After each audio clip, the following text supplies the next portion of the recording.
দাজ্জালের নাম তো আপনারা শুনেছেন। ভয়ঙ্কর ডেঞ্জারাস একটা ক্যারেক্টার।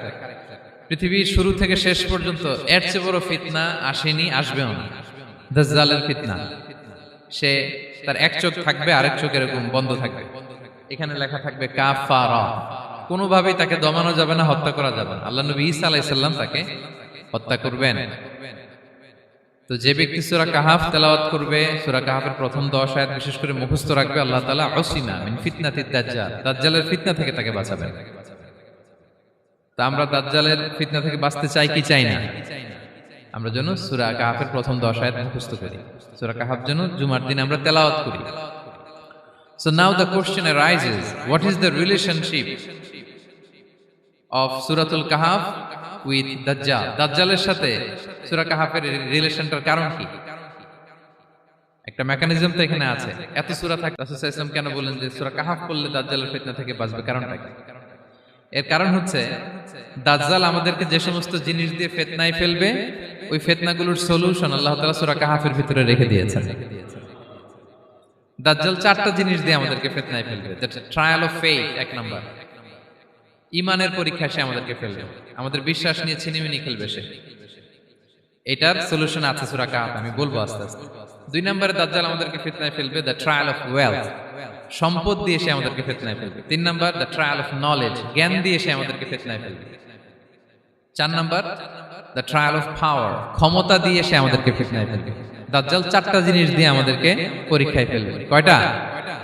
1 হচ্ছে ঈমানি পরীক্ষা, 2 হচ্ছে সম্পদ দিয়ে পরীক্ষা, 3 হচ্ছে জ্ঞান দিয়ে পরীক্ষা, 4 হচ্ছে ক্ষমতা দিয়ে পরীক্ষা।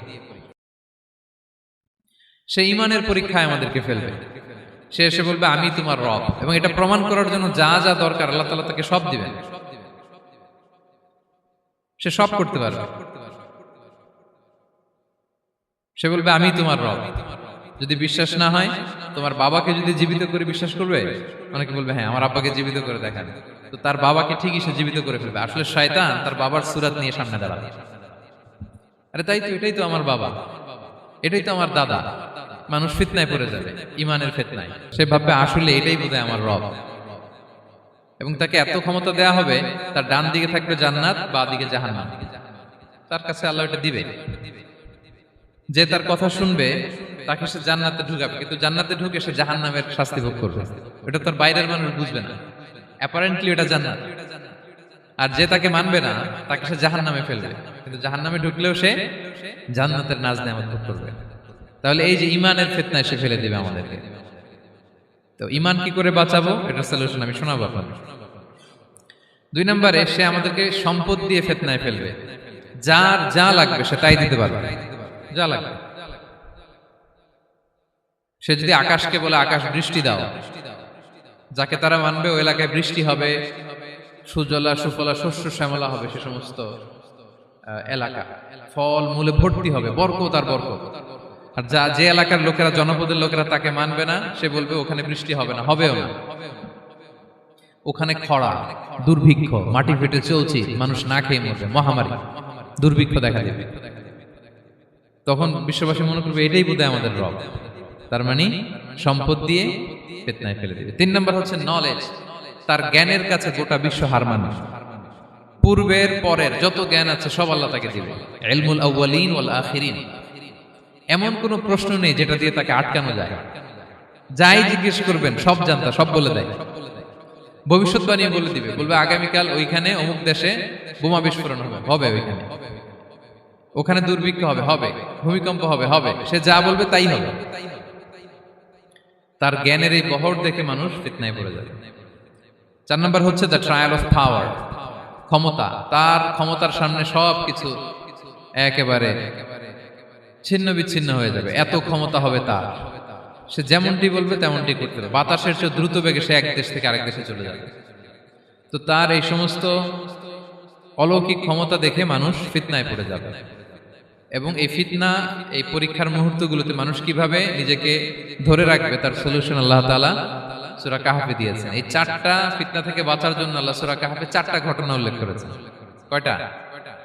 1 নাম্বার হচ্ছে আসহাবে কাহফ, যুবকদের ঘটনা, 7 জন যুবকদের ঘটনা। ঈমান কি করে বাঁচাবেন, সলিউশন ওখানে। সম্পদ দের ফিতনা থেকে কিভাবে নিজেকে বাঁচাবেন, এজন্য একজন বাগানওয়ালার ঘটনা আল্লাহ সেখানে বলেছেন। জ্ঞানের ফিতনা থেকে কি করে বাঁচবেন, এজন্য আল্লাহ তাআলা মুসা আলাইহিস সালাম এবং খিজির আলাইহিস সালামের ঘটনা সেখানে উল্লেখ করেছেন। আর ক্ষমতার ফিতনা থেকে কি করে বাঁচবেন এটা বোঝানোর জন্য আল্লাহ তাআলা যুলকারনাইনের ঘটনা উল্লেখ করেছেন। চারটা ফিতনা থেকে বাঁচার জন্য কয়টা ঘটনা? চারটা ঘটনা। আমরা তাহলে একটা একটা করে ঘটনা শুনি, আমরা একটু উদ্ধার করার চেষ্টা করি যে কি কি সলিউশন আল্লাহ তাআলা আমাদের বাতলে দিলেন। এক নম্বর হচ্ছে আসহাবে কাহাফের ঘটনা। এটা 250 খ্রিস্টাব্দের সময়কালে রোমান সাম্রাজ্যের একজন বাদশা ছিল, নাম দাকিয়ানুস। প্রতাপশালী বাদশা, পৌত্তলিক, মূর্তির পূজা করে। ঈসা আলাইহিস সালাম বিদায় নিয়েছেন 250 বছর হলো। তো সব নবীর ধর্মই কিন্তু ইসলাম, যদিও আমরা নাসারা বলি, ইহুদি বলি, সব নবীদের ধর্মই কি ইসলাম। তো তিনি ছিলেন পৌত্তলিক, মূর্তির পূজা করত। আর তার এলাকায় কেউ যদি ঈসা আলাইহিস সালামের নাম নিত, আখিরাতে বিশ্বাস করত, আল্লাহ বিশ্বাস করত, তাদেরকে তারা পাথর মেরে হত্যা করত। এজন্য ভয়ে কেউ ঈসাই ধর্মে ঈমান আনত না, মানে ইসলামে ঈমান আনত না। এই রাজার ভয়ে সবাই মূর্তির পূজা করত।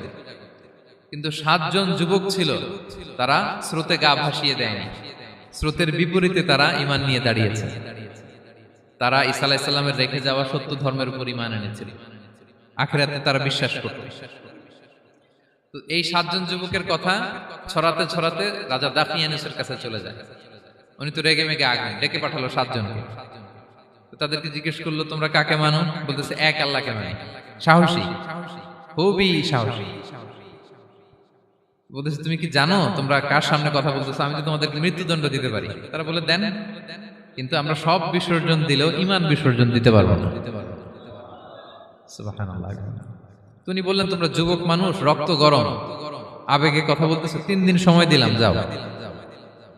ঈসার নাম ভুলে যাও, আখিরাত ভুলে যাও, আল্লাহর নাম ভুলে যাও। 3 দিন পরে তোমাদেরকে আবার ইন্টারভিউ নেব। ওই দিন যদি একই কথা বলো, পাথর মেরে 7 জনকে দুনিয়া থেকে উড়িয়ে দেব। তারা চলে গেল। এবার 7 বন্ধু মিলে পরামর্শ করতে লাগলো, কি করতে পারি আমরা, এই গুণে ধরা সমাজকে আমরা কিভাবে বাঁচাবো, এই পৌত্তলিকতার ছোবল থেকে এই ইফসিস নগরীকে বাঁচাবো কি করে। নগরীটার নাম ছিল ইফসিস নগরী।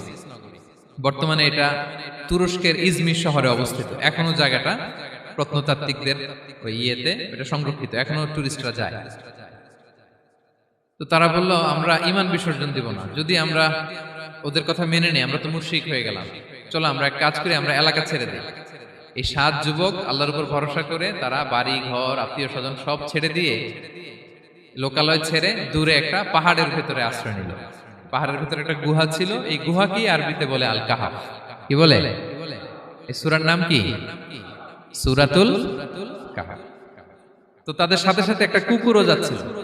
তারা বারবার তাড়িয়ে দেওয়ার চেষ্টা করতেছিল কুকুরটাকে, যাতে না যায়, কিন্তু এই কুকুর শুধু কান্না করে তাদের সাথে যাওয়ার জন্য ঘেউ ঘেউ করতেছিল। এই কুকুরটাকেও সাথে নিল। ভালো মানুষদের সাথে থাকলে কি হয় দেখেন, এই কুকুরের কথা, যেহেতু 7 জন ইমানদারের সাথে একটা কুকুর ছিল, এই কুকুরের কথা আল্লাহ সূরাতুল কাহাফে উল্লেখ করে দিয়েছেন। ওয়া কালবুহুম বাসিতুন যিরাআইহি বিল ওয়াসি।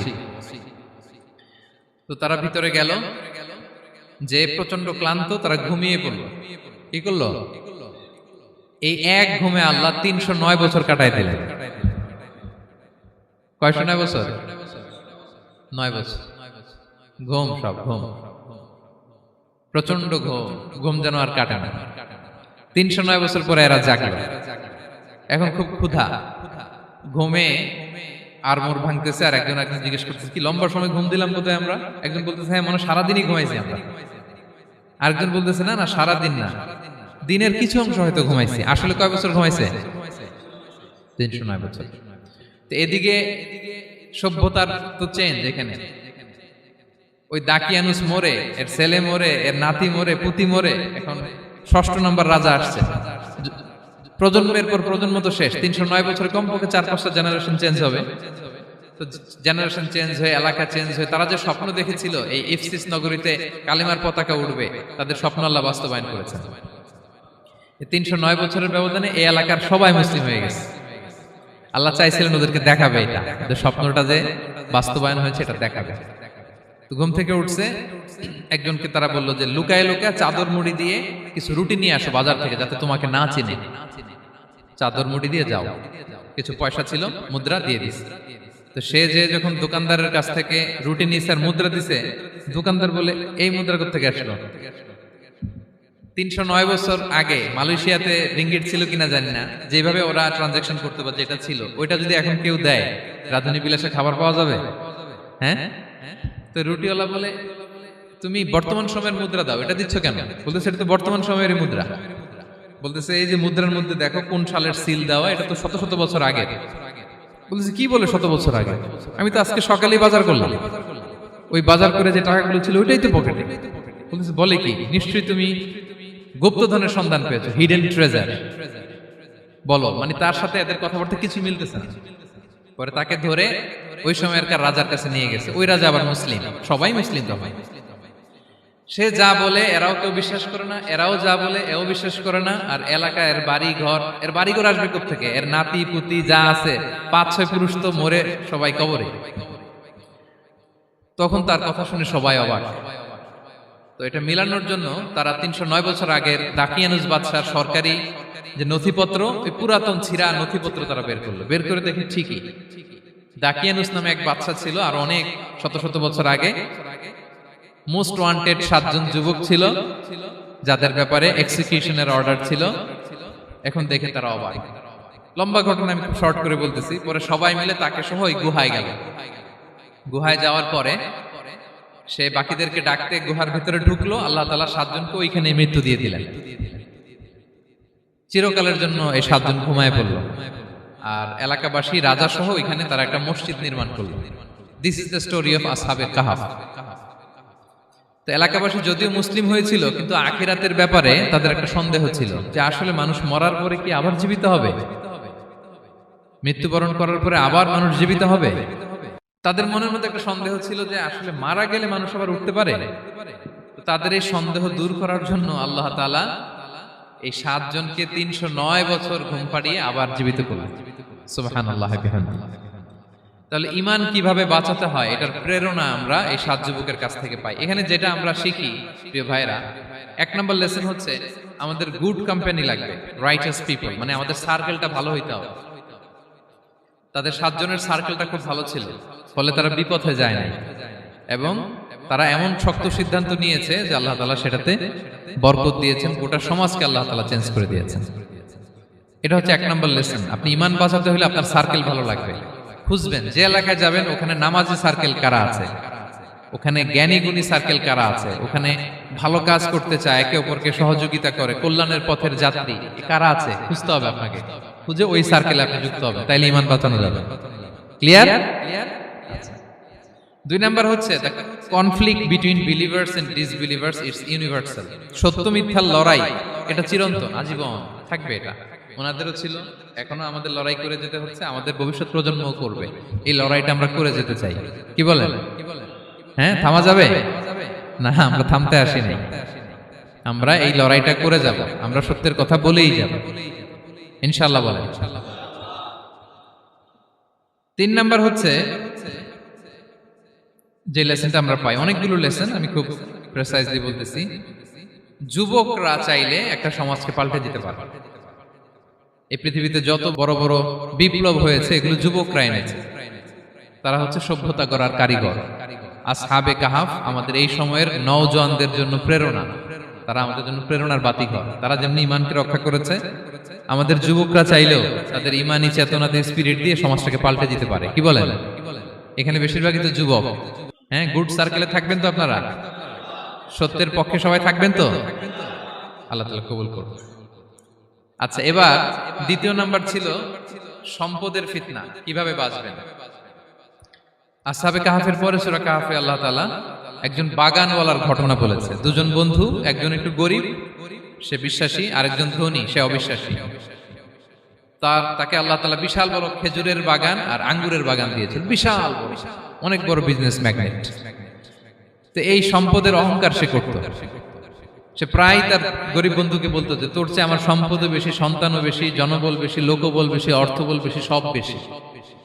অহংকারে তার পা মাটিতে পড়তো না।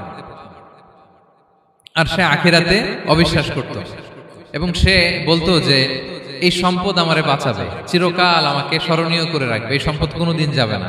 অনেক বড় বড় ধনীরা আছে, তারা এরকম মনে করে যে আমি এত বড় সিআইপি, হ্যাঁ, আমি এত বড় বিজনেস ম্যাগনেট, এই দিন বোধহয় আর চেঞ্জ হতে পারে না, আমার আজীবনই বোধহয় এত পাওয়ার থাকবে, এত সম্পদ থাকবে। এটা ভুল ধারণা। এটা কি ভুল ধারণা?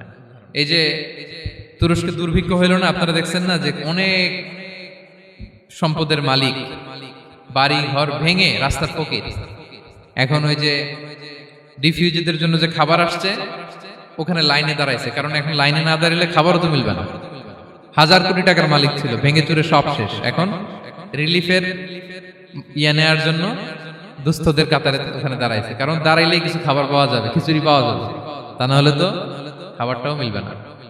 এই যে বঙ্গবাজারে আগুন লাগলো আমাদের বাংলাদেশে, 20টা-25টা দোকান ছিল অনেকের যাদের অন্যান্য বিজনেস আছে তারা হয়তো সার্ভাইভ করতে পারতেছে, কিন্তু এমন অনেক ব্যবসায়ী ছিল সব শেষ, জ্বলে পুড়ে তার টাকা পয়সা পুঁজি স্বপ্ন সব শেষ। তো ধনীকে গরিব বানাতে আল্লাহর 1 সেকেন্ডও লাগে না। ওই বিশাল প্রাসাদ থেকে টেনে ভাঙ্গা থালা হাতে দিয়ে রাস্তায় নামাইতে আল্লাহর কয় সেকেন্ড লাগে বলেন তো? 1 সেকেন্ডও লাগে না। সো এই লেসনটা কিন্তু আমাদের নিতে হবে। এবং ওই ব্যক্তির নসিবে তাই ঘটেছিল, সে যখন অহংকার করতেছিল আল্লাহ তাআলা আকাশ থেকে হুসবান একটা আগুন পাঠালো। ওই আগুন এসে তার আঙ্গুরের বাগান, তার খেজুরের বাগান, বিশাল মাইলকে মাইল এই বাগান জ্বালিয়ে পুরো মুহূর্তের মধ্যে সারখার করে, এবং মুহূর্তের মধ্যে সে পথের ভিখারি, ফকির। এই ঘটনাটা এনে আল্লাহ তাআলা সম্পদশালীদেরকে রিমাইন্ডার দিলেন যে এই সম্পদের ফিতনায় তোমরা পড়ে যেও না। আমরা সম্পদশালী হলে বাস্তবতা অনেক সময় ভুলে যাই। সূরাতুল হুমাজাতে আল্লাহ তাআলা বলেন ইয়াহসাবু আন্না মালাহু আখলাদা, সম্পদশালীরা মনে করে এই সম্পদ আমাকে চিরকাল বাঁচিয়ে রাখবে, চিরকাল বোধহয় এই সম্পদ আমার হাতে থাকবে। না, এটা হাতের ময়লা, আজ আছে কাল নাই, যে কোনো সময় চলে যেতে পারে। এটা হচ্ছে ম্যাটেরিয়ালিস্টিক আউটলুক, বস্তুবাদী চিন্তা থেকে এই আমাদের ধনী ভাইদের এই সমস্যাটা হয়, ভোগবাদী চিন্তার প্রভাব আর কি। সম্পদ যখন হাতে থাকে ধরাকে সরাজ্ঞান করে, মনে করে যে সবই আমার কন্ট্রোলে। না, আপনারে ওই গরিবের কাতারে আনতে, ওই রিলিফের সম্পদ নেয়ার জন্য ওই লাইনে দাঁড় করাইতে আল্লাহর 1 সেকেন্ডও লাগে না। এটা খেয়াল রাখতে হবে। আমরা যখন প্রাইভেট কারে চড়ি, মাঝে মাঝে অনেকে এসে হাত পাতে, এদেরকে ছোট করা যাবে না।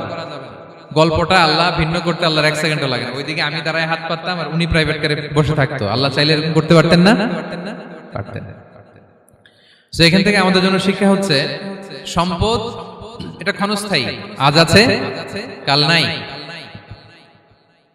এটা ক্ষণস্থায়ী, এটাকে এভারলাস্টিং মনে করা যাবে না। এভারলাস্টিং হচ্ছে আখিরাত। ওয়ালাল আখিরাতু খায়রুল লাকা মিনাল উলা, আখিরাত তোমার জন্য দুনিয়ার চেয়ে শ্রেষ্ঠ। এবং আল্লাহ তাআলা দৃষ্টান্ত একটা দিয়েছেন যে দুনিয়ার জীবনটা হচ্ছে কামা, ওই পানির মতো যেটা আনজালনাহু মিনাস সামা, আকাশ থেকে নাজিল করেছি। ওই পানি ক্ষেতের মধ্যে পড়ে ফসল, ফুল ফসল হয়েছে। এরপরে যখন ফসল কাটা হয়, ওই ক্ষেত খামার এগুলো তৃণলতা হয়ে যায়, ভুসির মতো হয়ে যায়। তখন বাতাসের ঝাপটায় একবার এদিকে যায়, একবার ওদিকে যায়। অনেক লম্বা উপমা, আমি সংক্ষেপে বললাম। তো শেষ আউটপুটটা হচ্ছে এটা, সম্পদ এটা মুহূর্তেই চলে যেতে পারে। সম্পদ উপার্জন জায়েজ আছে, মুসলিমরা সম্পদ উপার্জন করতে পারবে, কোনো অসুবিধা নাই। আপনি যদি ধনী হন এটা ভালো, ফলে আপনি যাকাত দিতে পারবেন, অসহায় দুস্থদের সহায়তা করতে পারবেন, কন্ট্রিবিউট করতে পারবেন। আপনি সম্পদ হাতের মুঠোয় নেবেন, কন্ট্রোল করবেন, কিন্তু এই দিকে স্থান দিবেন না, দ্যাটস ইট, তাহলেই হবে। আমরা সম্পদ কি করতে পারবো? উপার্জন করতে পারবো, কিন্তু হৃদয়ে স্থান দিতে পারবো না। হৃদয়ে স্থান থাকবে আখিরাতের। এই মাইন্ডসেট যদি আপনি গড়ে তোলেন, তাহলে সম্পদের ফিতনা আপনি কখনো পড়বেন না। এই পয়েন্টটা কি ক্লিয়ার সবার? ক্লিয়ার। 3 নাম্বার ফিতনা ছিল কিসের ফিতনা দেখি কে বলতে পারে? প্রথমটা হচ্ছে বিশ্বাস বা ঈমানের ফিতনা, 2 নাম্বার হচ্ছে সম্পদের ফিতনা, 3 নাম্বার জ্ঞানের ফিতনা। জ্ঞানেরও কিন্তু ইলমেরও একটা গরম আছে, যার ইলম আছে তার মধ্যে এই সমস্যাটা কাজ করে। সেটার জন্য আল্লাহ তাআলা মুসা আলাইহিস সালাম, খিজির আলাইহিস সালামের ঘটনা বলেন। আমি খুব সংক্ষেপে বলবো, সময় কম। মুসা আলাইহিস সালাম হচ্ছে বনি ইসরাইলের নবী, আর খিজির আলাইহিস সালাম কেউ বলেছেন নবী, কেউ বলেছেন আল্লাহর ওলি। আসলে আরবিতে ওনার নাম খদির, আমরা বাংলায় বলি খিজির। খদির মানে সবুজ। উনি যে কোনো জায়গায় বসলে ওখানে মরা গাছ, লতা পাতা এগুলো সবুজ হয়ে যেত। অনুর্বর এলাকার উপর দিয়ে হেঁটে গেলে ওটা উর্বর হয়ে যেত। তো মুসা আলাইহিস সালাম একবার ওয়াজ করতেছেন এইভাবে বনি ইসরাইলের সামনে। খুতবা দিচ্ছেন, হঠাৎ এক লোক দাঁড়ায় বলে, ইয়া নবী আল্লাহ, মান আ'লামু ফিল আরদ, বর্তমান পৃথিবীতে সবচেয়ে জ্ঞানী কে? মুসা আলাইহিস সালাম বললেন, ফাকালা আনা, আমি। কি বললেন? উনি আসলে ভুল কিছু বলেন নাই, কারণ প্রত্যেক জামানার নবীকেই আল্লাহ তাআলা সবচেয়ে বেশি জ্ঞান দিয়ে পাঠান, কারণ তার কাছে ওহীর জ্ঞান আসে, অদৃশ্যের খবর আসে, ইলমুল গায়ব আসে।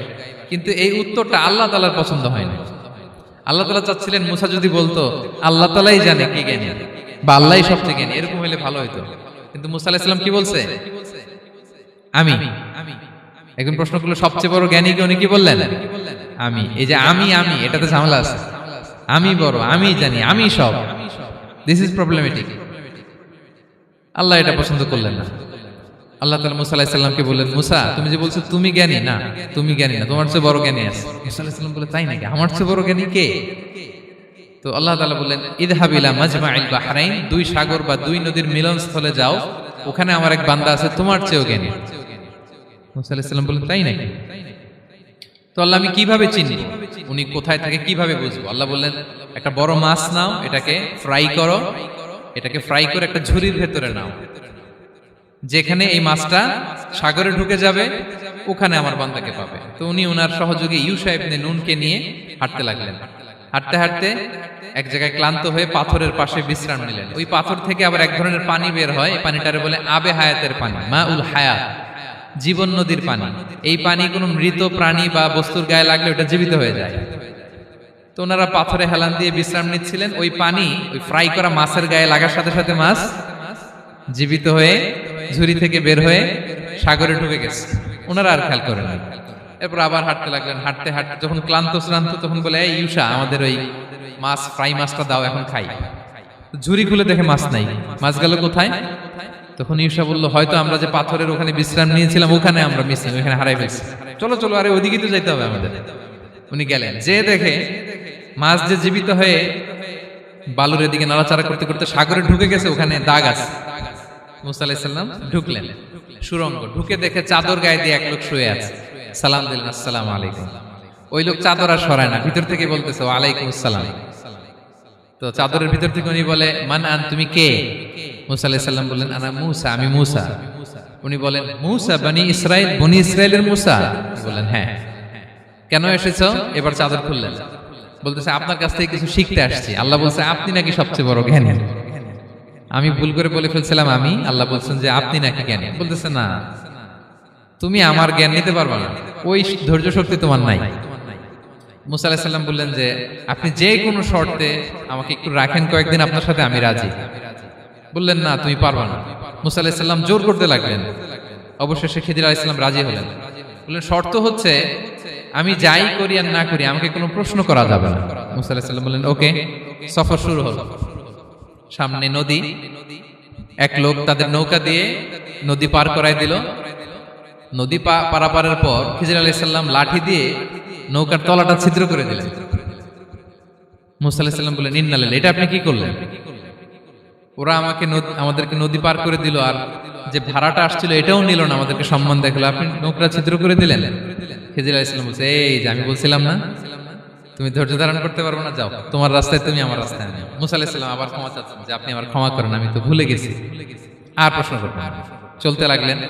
হঠাৎ বাচ্চারা খেলতেছে, এক বাচ্চাকে ধরে হত্যা করলেন খিজির আলাইহিস সালাম। এবার তো মুসা আলাইহিস সালাম রেগে গেছে, আপনি করলেনটা কি? একটা নিষ্পাপ ফুলের মতো শিশুকে হত্যা করলেন। খিজির আলাইহিস সালাম বলে, এই যে আমি জানতাম যে তুমি ধৈর্য ধারণ করতে পারবে না, তোমার রাস্তা এক, আমার রাস্তা এক, যাও। এবার মুসা আলাইহিস সালাম করজোর করতেছে যে this is the last chance, একটা ফাইনাল চান্স দেন, একটা সুযোগ দেন, আর আমি প্রশ্ন করব না, এটাই লাস্ট। বললেন, ওকে, ঠিক আছে। হাঁটতে হাঁটতে এক ইহুদি বসতির সামনে যে হাজির, দুজনই খুব ক্ষুধার্ত, খাবার চাইলো, এরা আবার কৃপণ, খাবার দিল না। তো খিজির আলাইহিস সালাম বললেন, ঠিক আছে, খাবার যেটা দিচ্ছেন আমরা চলে যাই। যাওয়ার পথে দেখতেছে এই এলাকার একটা দেয়াল ভেঙে পড়ে যাবে। তিনি বললেন, মুসা চলো এটা ঠিক করে দেই।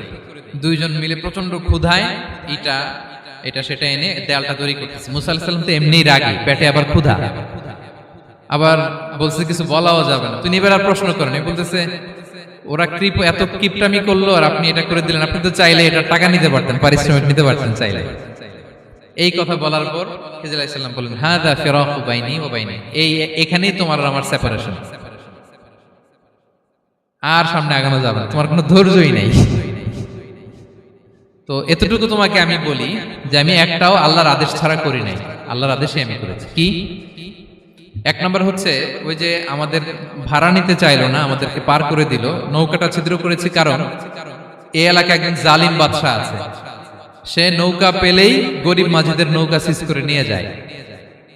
তো এটাকে যখন তলায় ছিদ্র করে দিছি, এই রাজার লোকেরা এসে দেখবে যে এটা তলা ছিদ্র, তো পানি ঢুকতেছে, এটা আর নিবে না, ওরা পরে সামহাও এটা রিপেয়ার করে চালাইতে পারবে। মুসা আলাইহিস সালাম বলে সুবহানাল্লাহ, তাই তো, এটা তো আমি বুঝতে পারি নাই। আর ওই ছোট শিশুটাকে হত্যা করছি, ও অনেক বড় জালিম হবে এলাকা, তার ফিতনায় এলাকাবাসী তটস্থ থাকবে, সে তার মা বাবাকেও জাহান্নামে নেবে, এজন্য আল্লাহ তাআলা আদেশ দিয়েছেন আমাকে, আল্লাহর আদেশে আমি তাকে হত্যা করেছি। মুসা আলাইহিস সালাম বললেন তাই তো, এটা তো অনেক ভালো কাজ করছেন, তাইলে তো বলতেছে তাহলে ওইটা বলেন, খাবারও দিল না, এত কৃপণ, এদের দেয়াল কেন ঠিক করতে গেলেন আপনি? তখন তিনি বললেন যে আসলে এটা একটা ইয়াতিমদের ঘর ছিল, দুইটা ইয়াতিম শিশু, তাদের বাবা মা খুব ভালো ছিল, আর এই দেয়ালের নিচে আছে গুপ্তধন, এই দেয়ালটা পড়ে যাবে, এই গুপ্তধন তারা ছোট মানুষ নিতে পারবে না, এলাকাবাসী তাদেরকে বঞ্চিত করে নিয়ে যাবে। আমি দেয়াল গড়ে দিলাম যাতে করে তারা যখন প্রাপ্তবয়স্ক হয় নিজেদের সম্পদ নিজেরা বুঝে নিতে পারে। সুবহানাল্লাহ বিহামদিহি। মুসা আলাইহিস সালাম বলে তাই তো, এগুলো তো আমি বুঝতে পারি নাই। তো এই ছিল খুব সংক্ষিপ্ত পরিসরে মুসা আলাইহিস সালাম খিজির আলাইহিস সালামের ঘটনা। তো রাসূল সাল্লাল্লাহু আলাইহি ওয়াসাল্লাম বুখারীতে একটা চমৎকার কথা বলেছেন, তিনি বলেছিলেন ওয়াদিদনা আন্না মুসা সাবার হাত্তা ইউকাসসা আলাইনা মিন আমরিহিমা। রাসূল সাল্লাল্লাহু আলাইহি ওয়াসাল্লাম বলেছিলেন ইস, আমার ভাই মুসা যদি আরেকটু ধৈর্য ধরতো তাহলে আরো কিছু অজানা তথ্য আমরা জানতে পারতাম। এখান থেকে, এই ঘটনা থেকে আমরা কি শিখলাম? প্রথম যেটা আমরা শিখলাম, জ্ঞান নিয়ে বড়াই করতে নেই, ঠিক কিনা? জানার কোনো শেষ নেই, জাননেওয়ালার উপরও জাননেওয়ালা আছে, জ্ঞানীর উপরও জ্ঞানী আছে। আপনি কিছু জেনেই মনে করবেন না আমি সব জানি, আপনার চাইতেও বেশি জ্ঞানী অনেকে আছে। অনেক সময় বক্তার চাইতেও শ্রোতারা অনেক জ্ঞানী। হয়তো এখানে এমন অনেক জ্ঞানী লোক আছে যার ধারে কাছেও আমরা কেউ নেই, হতে পারে।